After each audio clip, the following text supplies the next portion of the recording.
Who is Danu? Well, Daidí agus Fáilte. Hi, hello, and welcome. Jon O'Sullivan from the Irish Pagan School. And this is a cast or question that is a little bit more complex than you might think, because when people think of Danu in a more modern context, they have this idea that she is this Irish mother goddess, this deity equated to the land itself, that from which all their gods spring forth. Now, a number of more modern individuals have created or have constructed an Irish creation myth where Danu pretty much falls into the role that you would find in Greek mythology of Gaia, as in this Earth Mother goddess individual. But when we go back to the root lore and the root sources, Ireland doesn't have a creation myth. We have the oldest records and the oldest stories we have is known as the Book of Invasions, the Lora O'Brien, the Book of Taking of Ireland, which talks about Ireland just existing in the world. And it's less about the creation of the world and the landscape. It's more about the peoples coming in and then naming and defining the landscape as they come into it and grow within it. And in the case of some tribes like the Caesarians, the Partholonians, and the Numidians, die within it. So Danu Danu is only seen in the genitive form of her name, and that's where we have a breakdown of a word which is used not as a noun, but as a declarative statement. And so where we find that quite commonly is, of course, in the Tuatha Dé Danann. So the Tuatha Dé Danann is the tribe of the goddess Danu, and that's pretty much what we have. Now, the Danann aspect, Danann is this genitive or this broken down or this shifted language form of Danu. Now, when we go outside of Ireland, there's a lot more references to Danu, but to keep it within the wheelhouse of Irish lore and Irish mythology, that's kind of the extent of it. Now, there is another individual in Irish mythology and lore known as Anu. Now, Anu is sometimes conflated with Danu in that they are similarly named and the wording seems very similar. In fact, there is still today on this landscape the Danann, Dáchich Nanan, which is the two peaks of Anu, which are a pair of rounded mountains in Ireland known as the Paps of Anu, which is, a reference to Anna's boobs. And so the name of the landscape, the structure of the land itself still bears the names of these ancient characters and individuals. Anu is said to be one of the daughters of Ernmes, much like the Baive and Macha, and Ernmes being this she farmer. So Anu falls very clearly, and we can point to Anu. We can see Anu's presence during the battles of Moytura. We have this continuing form of Anu, but where people take the Danu and then put that on top of Anu, it's making those leaps that sometimes can lead to realization or epiphanies, but also can lead to misinformation and confusion. So just because two things may sound the same or be spelled similar doesn't mean they are the same. And just because you have the word Danu in Irish mythology doesn't mean that that's the Danu from Balinese Hinduism or the Danu from other Indo-European circumstances. It doesn't mean it's not, but it doesn't mean it is. And so that's where we need to be very cautious when we approach this kind of exploration around gods, goddesses, etc.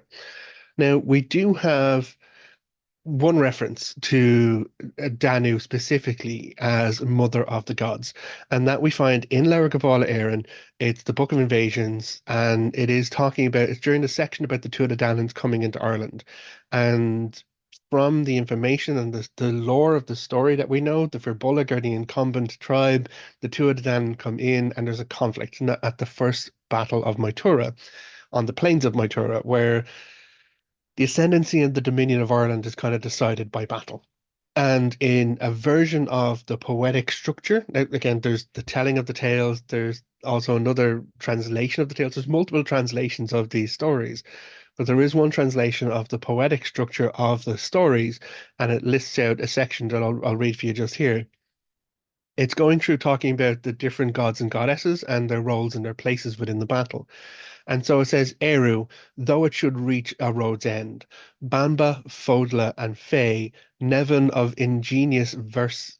versicles, as in versifying, as in the poetry, and then it goes to Danann, mother of the gods.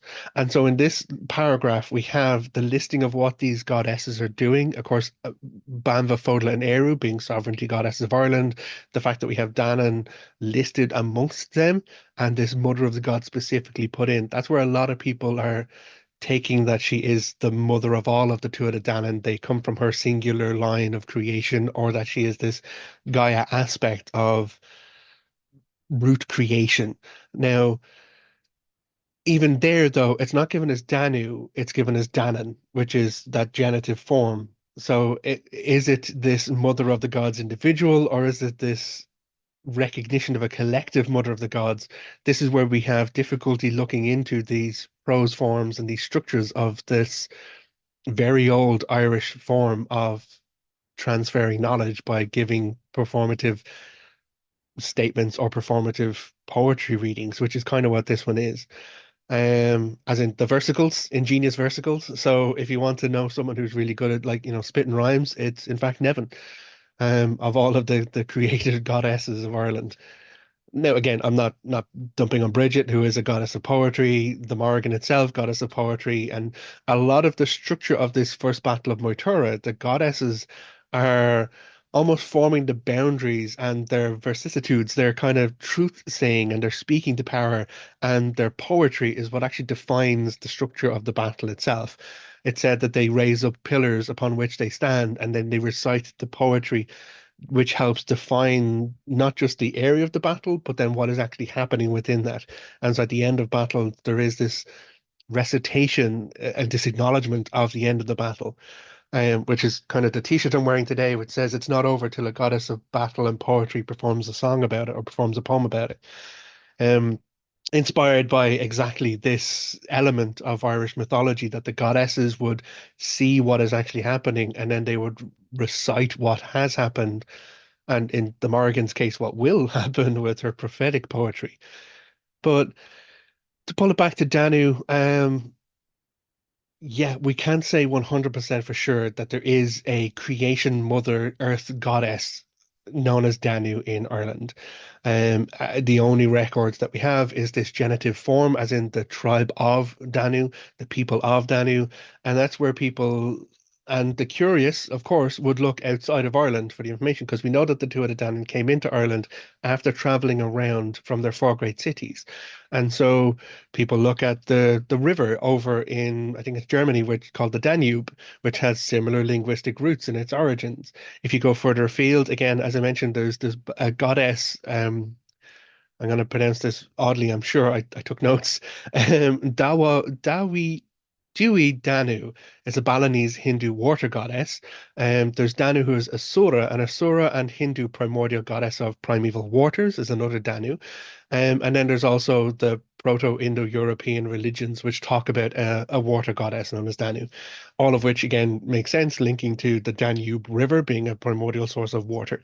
Now, does this mean that the Tuatha Dé Danann specifically came from the river valley of the Danube? How can we say for sure? The linguistic roots of Proto-Irish have less in common with Indo-European root structures than they do with Finnish root structures, as linguistics are exploring that information now. But we need to be cautious of pushing the narrative so far back that we're just glossing it all into the one thing, that, humanity, of course, Homo sapiens evolved in a singular location and then spread all over the world. If we just treat everything as the same, then we're missing out on the uniqueness of expression that comes from cultural diversity, which makes us an amazing species, in my opinion. So it's worth acknowledging that regardless of tracing it back to wherever it came from, within the concept of Ireland and the construct of Ireland's mythology, we don't specifically have a goddess who is worshipped on the land as a motherland deity known as Danu. We do have other goddesses, as I said, Anu, with, literally names on the mountains still in Ireland, but we can't say that they are the same thing. And it is as I said, it's a very complex kind of thing to explore. But it's worth exploring, and that is what we do here at the Irish Pagan School. We try and break down the information, ask the questions about what are the resources, good, bad resources, and then try and divine it back and say, okay, well, what can we point to? What can we actually say for 100% sure? And then explore that from a spiritual point of view. Like, learn the information, get the lore on board, and then approach that experientially from an informed point of view. My partner Laura and I do a lot of journeying and traveling all around the island of Ireland, exploring our spirituality within the landscape itself. And from Laura's experience, Laura has never interacted with a specific earth-based deity, goddess Danu in Ireland.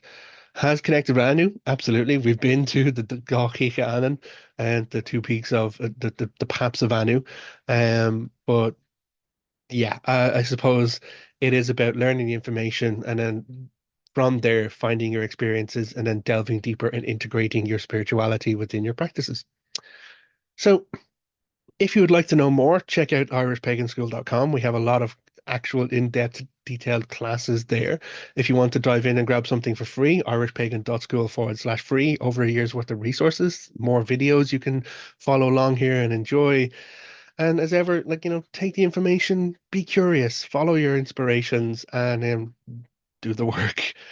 Until next time, look after yourself, take care, August Lawn. Goodbye.